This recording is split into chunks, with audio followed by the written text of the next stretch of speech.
ਵਾਹਿਗੁਰੂ ਜੀ ਕੀ ਫਤਿਹ।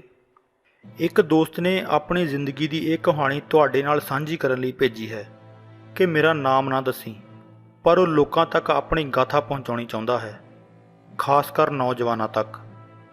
ਸਭ ਤੋਂ ਪਹਿਲਾਂ ਸਾਫ਼ ਸ਼ਬਦਾਂ ਵਿੱਚ ਦੱਸ ਦੇਵਾਂ ਕਿ ਇਹ ਕੋਈ ਮਨ ਘੜੰਤ ਕਹਾਣੀ ਨਹੀਂ ਹੈ, ਮੇਰੀ ਜ਼ਿੰਦਗੀ ਦਾ ਸੱਚ ਹੈ।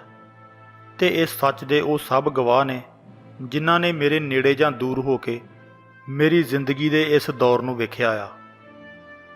ਪੰਜਾਬ ਵਿੱਚ ਇੱਕ ਆਮ ਜਿਹੇ ਨੌਕਰੀ ਪੇਸ਼ਾ ਘਰ ਵਿੱਚ ਜੰਮਿਆ ਪਲਿਆ ਸਾਡਾ ਪੁਸ਼ਤੈਨੀ ਪਿੰਡ ਸਿੱਖ ਇਤਿਹਾਸ ਦੇ ਛੋਟੇ ਘੱਲੂਘਾਰਾ ਸਾਹਿਬ ਗੁਰਦੁਆਰੇ ਦੇ ਬਿਲਕੁਲ ਨਾਲ ਹੈ।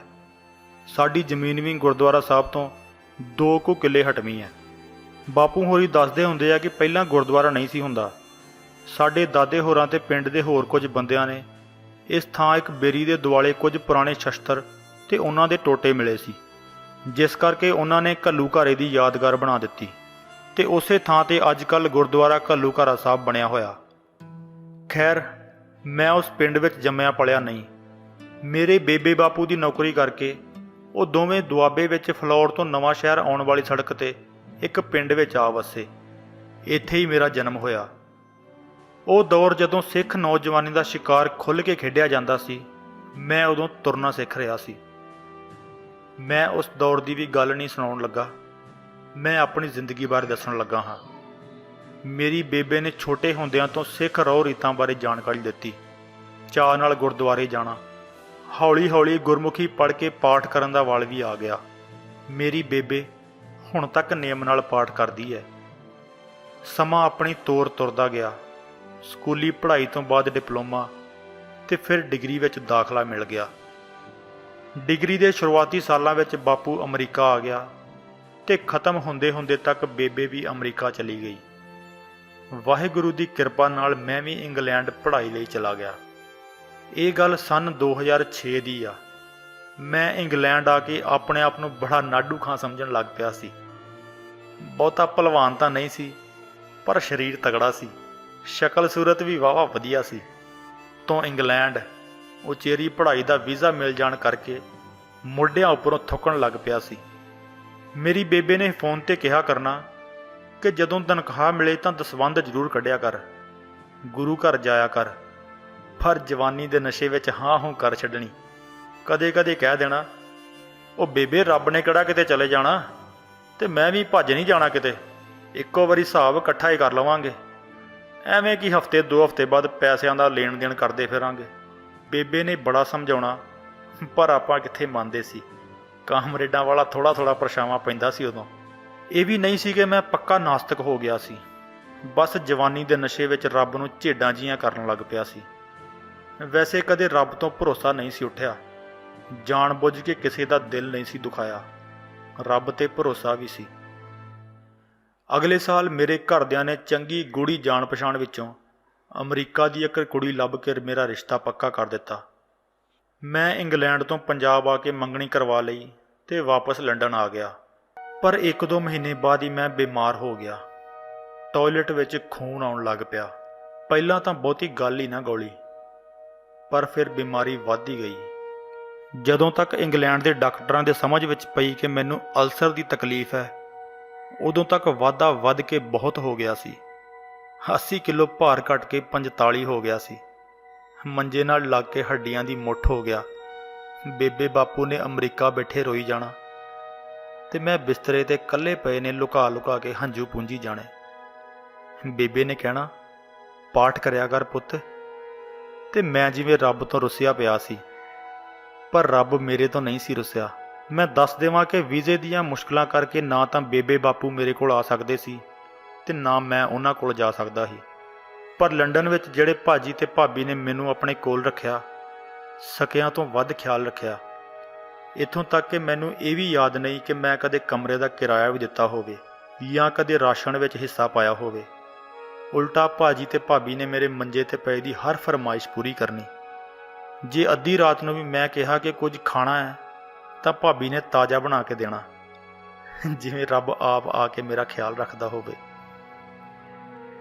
ਇਲਾਜ ਦੇ ਲਈ ਮੈਂ ਕਦੇ ਪੰਜਾਬ ਤੇ ਕਦੇ ਲੰਡਨ ਗੇੜਿਆਂ ਵਿੱਚ ਪਏ ਰਹਿਣਾ। ਬਿਸਤਰੇ ਤੇ ਪਏ ਬੰਦੇ ਨੂੰ ਇੰਨਾ ਸਫ਼ਰ ਕਰਨਾ ਕਿੰਨਾ ਔਖਾ ਹੈ, ਇਹ ਮੈਨੂੰ ਹੀ ਪਤਾ।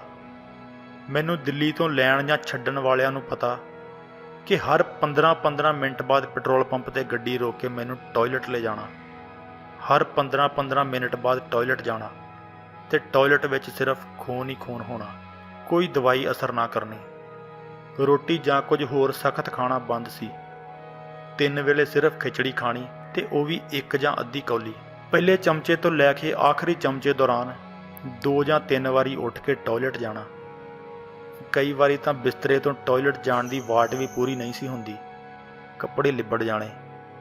ਇੱਥੇ ਪੰਜਾਬ ਵਿੱਚ ਵੀ ਮੇਰੇ ਮਸੇਰ ਭਰਾ ਨੇ ਤੇ ਭਾਬੀ ਨੇ ਮੇਰੀ ਬਹੁਤ ਸੇਵਾ ਕੀਤੀ, ਜਿਵੇਂ ਰੱਬ ਮੈਨੂੰ ਦੁੱਖ ਦੇ ਕੇ ਵੀ ਮੇਰੀ ਆਪ ਸੰਭਾਲ ਕਰ ਰਿਹਾ ਸੀ। ਮੈਂ ਮਨ ਵਿੱਚ ਵਾਹਿਗੁਰੂ ਵਾਹਿਗੁਰੂ ਕਰਦਾ ਹੁੰਦਾ ਸੀ, ਪਰ ਕਦੇ ਨੇਮ ਨਾਲ ਪਾਠ ਨਹੀਂ ਸੀ ਕਰਦਾ। ਹਾਲਾਂਕਿ ਬੇਬੇ ਨੇ ਬਹੁਤ ਕਹਿਣਾ ਕਿ ਨੇਮ ਨਾਲ ਪਾਠ ਕਰਿਆ ਕਰ। ਬੇਬੇ ਬਾਪੂ ਦੀ ਉਦੋਂ ਤੱਕ ਦੀ ਸਾਰੀ ਕਮਾਈ ਤੇ ਅਮਰੀਕਾ ਵਿੱਚ ਦਿਹਾੜੀਆਂ ਤੇ ਮਿਹਨਤਾਂ ਨਾਲ ਕਮਾਏ ਸਾਰੇ ਡਾਲਰ ਡਾਕਟਰਾਂ ਦੀਆਂ ਜੇਬਾਂ ਵਿੱਚ ਚਲੇ ਗਏ। ਸ਼ਾਇਦ ਰੱਬ ਹਿਸਾਬ ਕਰ ਰਿਹਾ ਸੀ ਤੇ ਮੈਂ ਵਿਆਜ ਸਮੇਤ ਮੋੜ ਰਿਹਾ ਸੀ। ਮੈਨੂੰ ਪਤਾ ਨਹੀਂ ਕਿੰਨਾ ਕੁ ਗਲੂਕੋਜ਼ ਲੱਗਾ। ਕੁੱਲ ਅਰਸੇ ਦੌਰਾਨ ਕੋਈ 15 ਕੁ ਯੂਨਿਟ ਖੂਨ ਦੇ ਚੜ੍ਹੇ ਹੋਣਗੇ। ਹਰ ਮਹੀਨੇ ਹਸਪਤਾਲ ਵਿੱਚ 1-2 ਹਫ਼ਤੇ ਲਾਉਣੇ ਆਮ ਗੱਲ ਸੀ। ਜਿੰਨਾ ਮੈਂ ਕਮਜ਼ੋਰ ਹੋ ਗਿਆ ਸੀ, ਹੱਡੀਆਂ ਦੀ ਮੁੱਠ ਹੋ ਗਿਆ ਸੀ। ਉਸ ਤੋਂ ਮੇਰੇ ਰਿਸ਼ਤੇਦਾਰ ਇਹ ਸੋਚਦੇ ਕਿ ਸ਼ਾਇਦ ਇਹਨੂੰ ਕੋਈ ਨਾਮੁਰਾਦ ਬਿਮਾਰੀ ਲੱਗ ਗਈ ਹੈ। ਇੰਗਲੈਂਡ ਗਏ ਨੇ ਜਵਾਨੀ ਦੇ ਨਸ਼ੇ ਵਿੱਚ ਕੁਝ ਗਲਤ ਕਰ ਲਿਆ ਹੋਵੇਗਾ, ਸ਼ਾਇਦ ਏਡਜ਼ ਨਾ ਹੋ ਗਈ ਹੋਵੇ। ਇਸੇ ਦੌਰਾਨ ਮੇਰੀ ਹੋਣ ਵਾਲੀ ਘਰਵਾਲੀ ਨੂੰ ਮੈਂ ਹਸਪਤਾਲ ਬਿਸਤਰੇ ਤੇ ਪਏ ਨੇ ਸਾਫ਼ ਕਿਹਾ ਕਿ ਉਹ ਮੇਰੀ ਉਡੀਕ ਨਾ ਕਰੇ, ਤਾਂ ਉਹਦਾ ਜਵਾਬ ਸੀ ਕਿ ਜੇ ਵਿਆਹ ਤੋਂ ਬਾਅਦ ਤੁਸੀਂ ਬਿਮਾਰ ਹੋ ਜਾਂਦੇ ਤਾਂ ਫਿਰ ਕੀ ਹੁੰਦਾ। ਮੈਨੂੰ ਉਸ 'ਤੇ ਬੜਾ ਮਾਣ ਹੋਇਆ ਕਿ ਅਮਰੀਕਾ ਵਿੱਚ ਰਹਿ ਕੇ ਵੀ ਕੋਈ ਇੰਨਾ ਚੰਗਾ ਹੋ ਸਕਦਾ। ਉਸੇ ਦੇ ਜ਼ੋਰ ਪਾਉਣ 'ਤੇ ਸਾਡੇ ਵਿਆਹ ਦੀ ਤਰੀਕ ਮਿੱਥੀ ਗਈ। ਵਿਆਹ ਲਈ 2007 ਦਸੰਬਰ ਵਿੱਚ ਉਹ ਪੰਜਾਬ ਆਏ। ਵਿਆਹ ਤੋਂ ਪੂਰਾ 1 ਹਫ਼ਤਾ ਪਹਿਲਾਂ ਮੈਂ ਹਸਪਤਾਲ ਵਿੱਚ ਫੇਰ ਦਾਖਲ ਸੀ। 3 ਯੂਨਿਟ ਖੂਨ ਦੇ ਲਵਾ ਕੇ ਤੁਰਨ ਜੋਗਾ ਹੋਇਆ। ਅਗਲੇ ਐਤਵਾਰ ਨਵਾਂ ਸ਼ਹਿਰ ਦੇ ਪੈਲਸ ਵਿੱਚ ਵਿਆਹ ਸੀ। ਮੈਂ ਖਾਸ ਤੌਰ 'ਤੇ ਆਪਣੇ ਰਿਸ਼ਤੇਦਾਰਾਂ ਨੂੰ ਕਿਹਾ ਹੋਇਆ ਸੀ ਗੁਰਦੁਆਰੇ ਤੇ ਗ੍ਰੰਥੀਆਂ ਦੇ ਰਾਗੀਆਂ ਨੂੰ ਇਹ ਪੱਕਾ ਕਰ ਦੇਣ ਕਿ ਮੈਂ ਬਹੁਤੀ ਦੇਰ ਨਹੀਂ ਬਹਿ ਸਕਦਾ, ਇਸ ਲਈ ਜ਼ਿਆਦਾ ਦੇਰ ਕੀਰਤਨ ਨਾ ਕਰਨ, ਬਸ ਲਾਵਾਂ ਕਰਵਾ ਕੇ ਮੈਨੂੰ ਤੋਰ ਦੇਣ। ਕਿਉਂਕਿ ਮੈਂ ਆਪਣੇ ਆਪ ਨੂੰ ਬਹੁਤ ਕੋਸ਼ਿਸ਼ ਕਰਕੇ ਵੀ 30-40 ਮਿੰਟ ਤੋਂ ਵੱਧ ਨਹੀਂ ਸੀ ਰੋਕ ਸਕਦਾ। ਲਾਵਾਂ ਤੇ ਬਹਿਣ ਵੇਲੇ ਮੈਂ ਆਪਣੇ ਵਾਹਿਗੁਰੂ ਅੱਗੇ ਅਰਦਾਸ ਕੀਤੀ ਕਿ ਮਾਲਕਾ ਤੇਰੇ ਦਰ ਤੇ ਆਇਆ, ਤੂੰ ਇੱਜ਼ਤ ਰੱਖ ਲੈ, ਜਿਉਂਦਾ ਵੀ ਤੇਰਾ ਤੇ ਮਰਿਆ ਵੀ ਤੇਰਾ। ਮੇਰਾ ਵਾਹਿਗੁਰੂ ਬੇਅੰਤ ਹੈ ਤੇ ਵਾਹਿਗੁਰੂ ਬਖਸ਼ਣਹਾਰ ਵੀ ਹੈ। ਪਰ ਰੱਬ ਸੱਚਾ ਇਮਤਿਹਾਨ ਵੀ ਲੈਂਦਾ ਤੇ ਟੁਣਕਾ ਵੀ ਲੈਂਦਾ ਕਿ ਕਿਤੇ ਜਿਹੜੇ ਭਾਂਡੇ ਵਿੱਚ ਮਿਹਰਾਂ ਦੀ ਦੌਲਤ ਭਰਨੀ ਹੈ ਉਹ ਪੱਕਾ ਵੀ ਹੈ ਕਿ ਨਹੀਂ। ਸ਼ਾਇਦ ਇਹੋ ਕੁਝ ਮੇਰੇ ਨਾਲ ਹੋ ਰਿਹਾ ਸੀ ਤੇ ਕੁਝ ਹੋਣਾ ਬਾਕੀ ਸੀ। ਅਸੀਂ ਸੁਖੀ ਸਾਂਦੀ ਵਿਆਹ ਕੇ ਘਰ ਆ ਗਏ। ਮੇਰੇ ਬੇਬੇ ਬਾਪੂ ਅਮਰੀਕਾ ਬੈਠੇ ਵੀਜ਼ੇ ਦੀ ਮਜਬੂਰੀ ਕਰਕੇ ਵਿਆਹ ਤੇ ਵੀ ਨਹੀਂ ਆ ਸਕੇ ਸੀ। ਵਿਆਹ ਦੇ ਹਫ਼ਤੇ ਕੁ ਮਗਰੋਂ ਮੇਰੀ ਘਰਵਾਲੀ ਅਮਰੀਕਾ ਆ ਗਈ ਤੇ ਮੈਂ ਵਾਪਸ ਇੰਗਲੈਂਡ ਚਲਾ ਗਿਆ। ਕਿਉਂਕਿ ਇੰਗਲੈਂਡ ਵਿੱਚ ਇਲਾਜ ਮੁਫਤ ਤੇ ਵਧੀਆ ਸੀ, ਪਰ ਰਫ਼ਤਾਰ ਬਹੁਤ ਹੌਲੀ ਸੀ। 2008 ਮੈਂ ਸਾਰਾ ਇੰਗਲੈਂਡ ਰਿਹਾ ਤੇ 2009 ਵਿੱਚ ਆਪਣੀ ਘਰਵਾਲੀ ਦੇ ਕਹਿਣ ਤੇ ਇੰਗਲੈਂਡ ਛੱਡ ਕੇ ਅਗਸਤ ਵਿੱਚ ਪੱਕਾ ਹੀ ਪੰਜਾਬ ਆ ਗਿਆ, ਤਾਂ ਕਿ ਆਪਣਾ ਅਮਰੀਕਾ ਦਾ ਵੀਜ਼ਾ ਗ੍ਰੀਨ ਕਾਰਡ ਲੈ ਕੇ ਮੈਂ ਅਮਰੀਕਾ ਪਹੁੰਚ ਜਾਵਾਂ। ਦਸੰਬਰ ਤੱਕ ਕਾਗਜ਼ਾਂ ਦੀ ਦੌੜ ਭੱਜ ਕਰਕੇ ਆਪਣਾ ਮੈਡੀਕਲ ਕਲੀਅਰ ਕਰਕੇ ਮੈਂ ਪਾਸਪੋਰਟ ਤੇ ਗ੍ਰੀਨ ਕਾਰਡ ਲਵਾ ਲਿਆ ਸੀ। ਅਲਸਰ ਕੋਈ ਐਸੀ ਬਿਮਾਰੀ ਨਹੀਂ ਜੋ ਮੈਡੀਕਲ ਵਿੱਚ ਰੁਕਾਵਟ ਬਣੇ। ਜਨਵਰੀ ਦੀ ਫਲਾਈਟ ਬੁੱਕ ਕਰਵਾ ਕੇ ਸਾਰਿਆਂ ਨੂੰ ਦੱਸ ਦਿੱਤਾ ਕਿ ਮੈਂ ਜਾ ਰਿਹਾ। ਮੇਰੀ ਫਲਾਈਟ ਮੰਗਲਵਾਰ ਦੀ ਸੀ। ਸ਼ੁੱਕਰਵਾਰ ਸ਼ਾਮ ਨੂੰ ਕੋਈ 4 ਕੁ ਵਜੇ ਮੈਨੂੰ ਦਿੱਲੀ ਐਮਬੈਸੀ ਤੋਂ ਫੋਨ ਆਇਆ ਕਿ ਜਿਸ ਦਿਨ ਮੇਰਾ ਵੀਜ਼ਾ ਸਟicker ਛਪਿਆ ਸੀ ਉਸ ਦਿਨ ਉਹਨਾਂ ਦੀ ਪ੍ਰਿੰਟਿੰਗ ਮਸ਼ੀਨ ਵਿੱਚ ਕੋਈ ਤਕਨੀਕੀ ਨੁਕਸ ਸੀ। ਇਸ ਲਈ ਉਸ ਦਿਨ ਛਪੇ ਸਾਰੇ ਵੀਜ਼ਿਆਂ ਵਿੱਚ ਤਕਨੀਕੀ ਮੁਸ਼ਕਲਾਂ ਹਨ। ਇਸ ਲਈ ਅੰਬੈਸੀ ਵਾਲੇ ਉਸ ਦਿਨ ਜਾਰੀ ਹੋਏ ਸਾਰੇ ਵੀਜ਼ੇ ਵਾਲਿਆਂ ਨੂੰ ਫੋਨ ਕਰਕੇ ਵਾਪਸ ਬੁਲਾ ਰਹੇ ਆ, ਤਾਂ ਕਿ ਉਹਨਾਂ ਦੇ ਪਾਸਪੋਰਟ 'ਤੇ ਨਵਾਂ ਸਟicker ਛਾਪ ਕੇ ਲਾਇਆ ਜਾ ਸਕੇ। ਮੇਰੀ ਫਲਾਈਟ ਮੰਗਲਵਾਰ ਦੀ ਸੀ, ਇਸ ਲਈ ਮੈਂ ਉਹਨਾਂ ਨੂੰ ਕਿਹਾ ਕਿ ਮੈਂ ਸੋਮਵਾਰ ਅੰਬੈਸੀ ਹਾਜ਼ਰ ਹੋ ਜਾਵਾਂਗਾ। ਮੈਂ ਸਾਰੇ ਰਿਸ਼ਤੇਦਾਰਾਂ ਦੋਸਤਾਂ ਮਿੱਤਰਾਂ ਨੂੰ ਮਿਲ ਕੇ ਸਮਾਨ ਪੈਕ ਕਰਕੇ ਦਿੱਲੀ ਆ ਗਿਆ, ਤਾਂ ਕਿ ਸੋਮਵਾਰ ਕੰਮ ਨਿਬੇੜ ਕੇ ਮੰਗਲਵਾਰ ਉੱਥੋਂ ਦੀ ਫਲਾਈਟ ਫੜ ਲਵਾਂ। ਜਦੋਂ ਸੋਮਵਾਰ ਅੰਬੈਸੀ ਜਾ ਕੇ ਆਪਣਾ ਪਾਸਪੋਰਟ ਜਮ੍ਹਾਂ ਕਰਵਾਇਆ ਤਾਂ ਥੋੜ੍ਹੀ ਦੇਰ ਬਾਅਦ ਮੈਨੂੰ ਇੱਕ ਨਿੱਕੇ ਜਿਹੇ ਕਮਰੇ ਵਿੱਚ ਸੱਦਿਆ ਗਿਆ। ਉਹਨਾਂ ਨੇ ਮੇਰੀ ਪੁੱਛਗਿੱਛ ਕਰਨੀ ਸ਼ੁਰੂ ਕਰ ਦਿੱਤੀ। ਆਖੇ ਵਿਆਹ ਕਿਵੇਂ ਹੋਇਆ, ਕਿੰਨੇ ਪੈਸੇ ਦਿੱਤੇ ਸੀ, ਤੇਰੇ ਬੇਬੇ ਬਾਪੂ ਅਮਰੀਕਾ ਕਿਵੇਂ ਗਏ ਸੀ, ਤੇ ਹੋਰ ਬਹੁਤ ਕੁਝ। ਮੈਂ ਇੰਤਜ਼ਾਰ ਕੀਤਾ ਤੇ ਕਿਹਾ ਕਿ ਮੇਰੀ ਇੰਟਰਵਿਊ ਪਹਿਲਾਂ ਹੋ ਚੁੱਕੀ ਹੈ ਤੇ ਉਸ ਤੋਂ ਬਾਅਦ ਹੀ ਵੀਜ਼ਾ ਮਿਲਿਆ। ਹੁਣ ਦੁਬਾਰਾ ਮੈਂ ਕਿਸੇ ਸਵਾਲ ਦਾ ਜਵਾਬ ਨਹੀਂ ਦੇਣਾ ਜਦ ਤੱਕ ਤੁਸੀਂ ਮੈਨੂੰ ਇਹ ਨਹੀਂ ਦੱਸਦੇ ਕਿ ਇਹ ਪੁੱਛਗਿੱਛ ਕਿਉਂ ਹੋ ਰਹੀ ਹੈ। ਜਦੋਂ ਮੈਂ ਅੜ ਗਿਆ ਤਾਂ ਉਹਨਾਂ ਨੇ ਮੈਨੂੰ ਦੱਸਿਆ ਕਿ ਸਾਨੂੰ ਤੇਰੀ ਵਾਈਫ ਦੀ ਫੈਕਸ ਮਿਲੀ ਹੈ ਤੇ ਉਹਦੇ ਵਿੱਚ ਉਹਨੇ ਕਿਹਾ ਏ ਕਿ ਉਹ ਤੇਰੇ ਤੋਂ ਤਲਾਕ ਲੈਣ ਜਾ ਰਹੀ ਹੈ ਤੇ ਤੇਰੀ ਸਪਾਂਸਰਸ਼ਿਪ ਵਾਪਸ ਲੈਂਦੀ ਹੈ। ਇਸ ਲਈ ਅਸੀਂ ਤੇਰਾ ਵੀਜ਼ਾ ਗ੍ਰੀਨ ਕਾਰਡ ਰੱਦ ਕਰ ਰਹੇ ਹਾਂ। ਮੈਨੂੰ ਸਮਝ ਨਾ ਆਵੇ ਕਿ ਹੋ ਕੀ ਰਿਹਾ ਹੈ, ਰੋਵਾਂ ਜਾਂ ਹੱਸਾਂ। ਆਪਣਾ ਰੱਦ ਹੋਇਆ ਗ੍ਰੀਨ ਕਾਰਡ ਲੈ ਕੇ ਮੈਂ ਜਿਸ ਗੱਡੀ ਵਿੱਚ ਸਮਾਨ ਲੈ ਕੇ ਦਿੱਲੀ ਗਿਆ ਸੀ ਉਸੇ ਤੇ ਪੰਜਾਬ ਵਾਪਸ ਆ ਗਿਆ। ਵਾਪਸ ਆ ਕੇ ਦਿਲ ਤੇ ਬਹੁਤ ਬੋਝ ਲੈ ਲਿਆ। ਕਦੇ ਕਦੇ ਦਿਲ ਕਰਨਾ ਕਿ ਖੁਦਕੁਸ਼ੀ ਕਰ ਲਵਾਂ। ਘਰ ਦੇ ਨਾਲ ਜਰਨੈਲੀ ਸੜਕ ਵਗਦੀ ਹੈ। ਤਕਰੀਬਨ ਰੋਜ਼ ਹੀ ਸੜਕ ਕੰਢੇ ਜਾ ਕੇ ਖੜ ਜਾਣਾ ਕਿ ਹੁਣ ਆਉਣ ਵਾਲੇ ਅਗਲੇ ਟਰੱਕ ਥੱਲੇ ਆ ਕੇ ਟੰਟਾ ਮੁਕਾ ਦੇਣਾ। ਪਰ ਉਨੀ ਦੇਰ ਇਹ ਵੀ ਸੋਚਣਾ ਕਿ ਮਨਾ ਤੂੰ ਆਪ ਤਾਂ ਖੁਦਕੁਸ਼ੀ ਨੂੰ ਬੁਜ਼ਦਿਲੀ ਕਹਿੰਦਾ ਰਿਹਾ ਤੇ ਹੁਣ ਆਪ ਹੀ ਬੁਜ਼ਦਿਲ ਬਣ ਰਿਹਾ। ਤੂੰ ਮਾਂ ਪਿਓ ਦਾ ਕੱਲਾ ਕੱਲਾ ਪੋਤਿਆਂ, ਤੇਰੇ ਤੇ ਉਹਨਾਂ ਨੇ ਆਪਣਾ ਸਾਰਾ ਕੁਝ ਦਾਅ ਤੇ ਲਾ ਦਿੱਤਾ, ਉਹਨਾਂ ਦੀ ਸਾਰੀ ਕਮਾਈ ਉਜਾੜ ਕੇ, ਤੇ ਹੁਣ ਤੂੰ ਖੁਦਕੁਸ਼ੀ ਦਾ ਰਾਹ ਫੜੇਂਗਾ। ਇਨ੍ਹਾਂ ਸੋਚਾਂ ਵਿੱਚ ਘਿਰੇ ਨੇ ਵਾਪਸ ਆ ਜਾਣਾ। 2010 ਦੀ ਦੀਵਾਲੀ ਦੇ ਦਿਨਾਂ ਦੀ ਗੱਲ ਹੈ। ਇੱਕ ਦਿਨ ਪਤਾ ਨਹੀਂ ਮਨ ਵਿੱਚ ਕੀ ਖਿਆਲ ਆਇਆ ਤੇ ਮੈਂ ਘਰਦਿਆਂ ਨੂੰ ਕਿਹਾ ਕਿ ਮੈਂ ਪਿੰਡ ਜਾਣਾ ਆ, ਘੱਲੂ ਘਰੇ ਗੁਰਦੁਆਰਾ ਸਾਹਿਬ ਮੱਥਾ ਟੇਕਣ।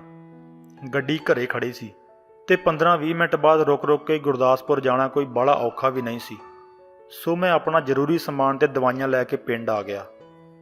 ਅਗਲੇ ਦਿਨ ਗੁਰੂ ਘਰ ਜਾ ਕੇ ਅਰਦਾਸ ਕੀਤੀ ਤੇ ਉਸ ਮਾਲਕ ਅੱਗੇ ਬੇਨਤੀ ਕੀਤੀ ਕਿ ਮੈਂ ਸੁਖਮਨੀ ਸਾਹਿਬ ਦਾ ਪਾਠ ਕਰਨਾ ਚਾਹੁੰਦਾ ਹਾਂ, ਪਰ ਬਹੁਤੀ ਦੇਰ ਬਹਿ ਨਹੀਂ ਸਕਦਾ।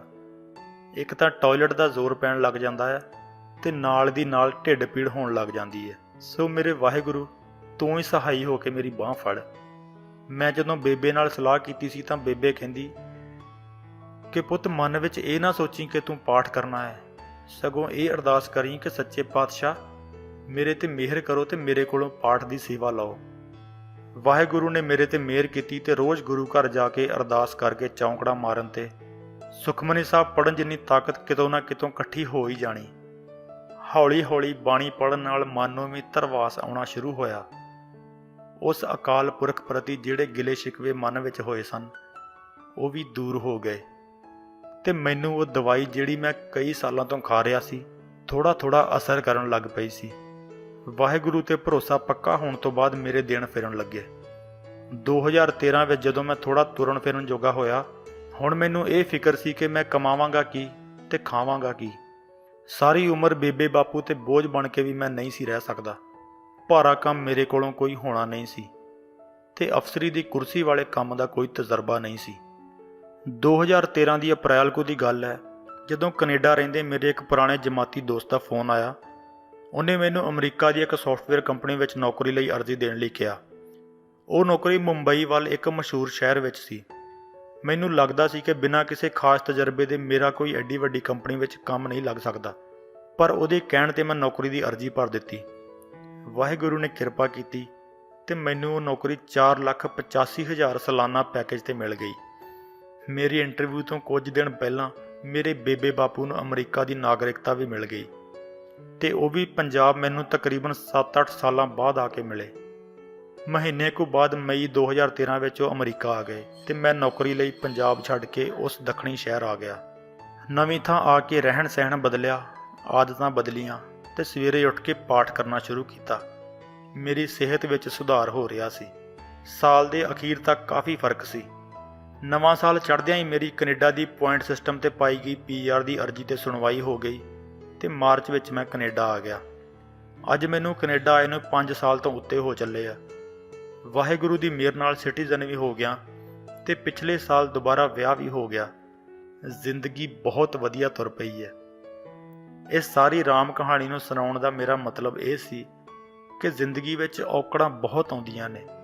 ਹਰ ਇੱਕ ਨੂੰ ਵੱਖਰੀ ਔਕੜ ਆਉਂਦੀ ਹੈ ਤੇ ਜੇ ਤੁਸੀਂ ਆਪਣੇ ਰੱਬ ਤੇ ਵਿਸ਼ਵਾਸ ਰੱਖਦੇ ਹੋ ਤਾਂ ਰੱਬ ਤੁਹਾਨੂੰ ਉਹਨਾਂ ਔਕੜਾਂ ਨਾਲ ਜੂਝਣ ਦਾ ਜਿਗਰਾ ਤੇ ਸਬਰ ਵੀ ਬਖਸ਼ਦਾ ਹੈ। ਉਹਦੀ ਰਜ਼ਾ ਵਿੱਚ ਰਾਜੀ ਰਹਿਣਾ ਜਦੋਂ ਆ ਜਾਏ ਤਾਂ ਫਿਰ ਦੁੱਖ ਵੀ ਉਹਦੇ ਹੀ ਹੁੰਦੇ ਆ ਤੇ ਸੁੱਖ ਵੀ। ਗੱਲ ਮੰਨਣ ਦੀ ਹੈ। ਪਰ ਜੇ ਤੁਸੀਂ ਸੋਚੋ ਕਿ ਰੱਬ ਇੱਕ ਪੁਰਾਣਾ ਖਿਆਲ ਆ ਜਾਂ ਵੇਲਾ ਵਿਆਹ ਚੁੱਕਾ ਕੋਈ ਸਿਧਾਂਤ ਆ ਤੇ ਤੁਸੀਂ ਨਵੇਂ ਇਨਕਲਾਬੀ ਉਸ ਪੁਰਾਣੇ ਸਿਧਾਂਤ ਨੂੰ ਬਦਲ ਕੇ ਕੋਈ ਨਵਾਂ ਸਿਧਾਂਤ ਘੜ ਲਓਗੇ ਤਾਂ ਤੁਹਾਡੀ ਖੁਸ਼ਫਹਿਮੀ ਆ। ਚੰਗਾ ਹੈ ਕਿ ਤੁਸੀਂ ਆਪਣੇ ਆਪ ਨੂੰ ਰੱਬ ਦੀ ਰਜ਼ਾ ਵਿੱਚ ਢਾਲ ਲਓ, ਨਾ ਕਿ ਇਹ ਕੋਸ਼ਿਸ਼ ਕਰੋ ਕਿ ਰੱਬ ਨੂੰ ਆਪਣੀ ਸਹੂਲਤ ਮੁਤਾਬਕ ਚਲਾ ਲਵਾਂਗੇ। ਰੱਬ ਦੇ ਸ਼ਰੀਕ ਨਾ ਬਣੋ, ਨਿਮਾਣੇ ਹੋ ਕੇ ਭਾਣਾ ਮੰਨੋ ਤੇ ਰਜ਼ਾ ਵਿੱਚ ਰਾਜ਼ੀ ਰਹੋ। ਉਹ ਤੁਹਾਨੂੰ ਹਿੰਮਤ ਵੀ ਬਖਸ਼ੇਗਾ ਤੇ ਹੌਸਲਾ ਵੀ। ਜੇ ਤੁਸੀਂ ਰੱਬ ਦੇ ਹੋ ਜਾਵੋਗੇ ਤਾਂ ਉਹਦੇ ਦਿੱਤੇ ਦੁੱਖ ਸੁੱਖ ਵੀ ਚੁਭਣਗੇ ਨਹੀਂ। ਪਰ ਜੇ ਕਹੋ ਕਿ ਆਪਣੀ ਸਹੂਲਤ ਲਈ ਗੁਰਦੁਆਰੇ ਬਹਿਣ ਲਈ ਕੁਰਸੀ ਚਾਹੀਦੀ ਆ, ਤਾਂ ਫਿਰ ਤੁਸੀਂ ਆਪਣੀ ਸਹੂਲਤ ਦੇ ਗੁਲਾਮ ਹੋ ਚੁੱਕੇ ਹੋ ਤੇ ਤੁਹਾਡੇ ਸਰੀਰ ਨੂੰ ਜੰਗਾਲ ਲੱਗ ਚੁੱਕਾ ਹੈ। ਤੇ ਯਾਦ ਰੱਖਿਓ, ਜੰਗਾਲੇ ਸਰੀਰ ਕਦੇ ਵੀ ਜ਼ਿੰਮੇਵਾਰੀ ਵਾਲਾ ਕੋਈ ਭਾਰ ਨਹੀਂ ਚੁੱਕ ਸਕਦੇ। ਇਸ ਵੀਰ ਦੀ ਕਹਾਣੀ ਤੋਂ ਸਾਨੂੰ ਬਹੁਤ ਜ਼ਿਆਦਾ ਮੋਟੀਵੇਸ਼ਨ ਮਿਲਦੀ ਹੈ। ਜੇ ਤੁਹਾਨੂੰ ਵੀ ਕਹਾਣੀ ਵਧੀਆ ਲੱਗੀ ਹੋਵੇ ਤਾਂ ਇਸ ਨੂੰ ਸ਼ੇਅਰ ਜ਼ਰੂਰ ਕਰਨਾ।